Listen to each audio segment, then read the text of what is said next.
হ্যাঁ গো, কাল রাতে না একটা স্বপ্ন দেখলাম আমি মরে গেছি। আচ্ছা সত্যিই যদি আমি মরে যাই, তোমায় কে দেখবে? কে বিয়ে করবে? কে রান্না করে দেবে? বউ মরা ছেলেকে কেউ কি আর নতুন করে মেয়ে দেয় বলো? আরে তুমি এটা নিয়ে কোনো চিন্তা করো না। ওই পাশের পাড়ার বল্টুদার মেয়ে আছে না, রিমি, হ্যাঁ। ও তো আমাকে প্রায় প্রায় বলে তোমার বউকে বাপের বাড়ি পাঠিয়ে দাও, আমি তোমাকে বিয়ে করে নেবো।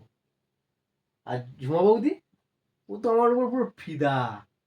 আর ফেসবুকে দুটো মেয়ের সাথে ভালোই ভাব জমে উঠেছে। ও তাই? হ্যাঁ, এদের মধ্যে কাউকে না কাউকে আমি বিয়ে করে নেবো। তুমি এটা নিয়ে কোনো চিন্তা করো না।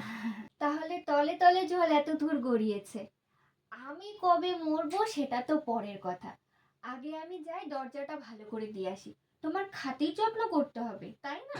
আসছি আসছি, দাঁড়াও।